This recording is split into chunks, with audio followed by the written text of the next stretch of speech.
Faking it. Fan fiction. Karma gets back at Amy. Karma shows up at Amy's house, obviously disturbed about something. But Amy is not home. Farrah tells her she can wait for her if she wants, so Karma sits in the living room, tapping her foot nervously. Shortly thereafter, a knock at the door prompts Amy's mother to wonder out loud if Amy has lost her keys again. But it's not Amy, it's Reagan.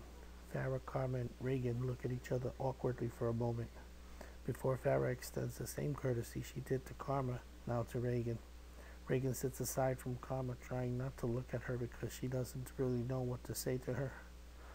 Karma seems like a hot mess, and Reagan hates drama. Karma breaks the quiet abruptly and tells Reagan quite directly, "I'm not after your girlfriend, you know. I've known her my whole life, that's all." Reagan keeps quiet, not trying to start anything Amy will later hold against her.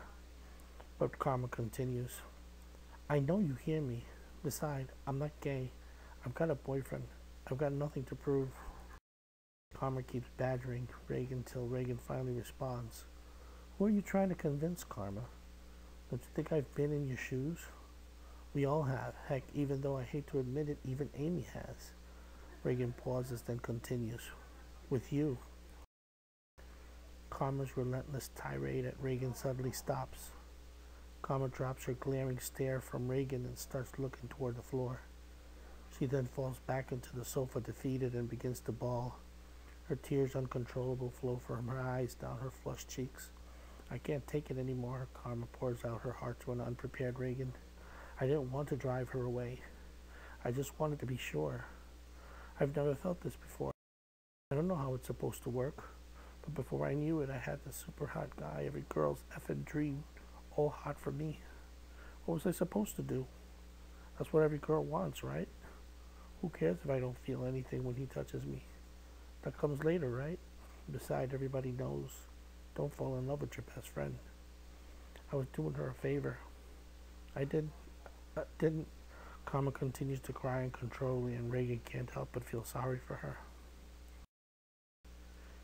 Reagan moves closer to her and pulls her against her chest. She holds Karma tenderly while she cries. As Reagan brushes her hair from Karma's face, she catches a glimpse of Karma's eyes. Even red, puffy, and drenched in tears, Reagan can see why Amy fell so hard for her best friend. Reagan sees the honesty and struggle and helplessness all at once and wants to comfort her. The pull is irresistible. Reagan doesn't know it yet, but she will be the third person this past year to get caught up in those eyes. Reagan tilts Karma's head gently towards her.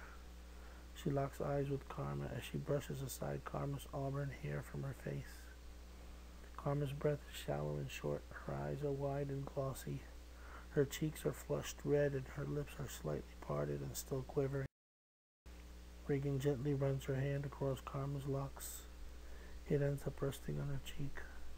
Karma arches her head back and stares intently into Reagan's attentive stare, before closing her eyes and opening them again. Reagan is helpless now. She can't resist the pull. She slowly leans in. Karma breathes in deeply and holds her breath. Their lips touch.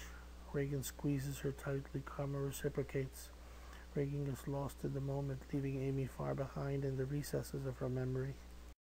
Karma, on the other hand, is thinking about Amy's lips, her long blonde hair, her eyes as they pierce into Liam's every time they kiss. She'll have to forgive me, Karma thinks, but not before she knows how much she's hurt me.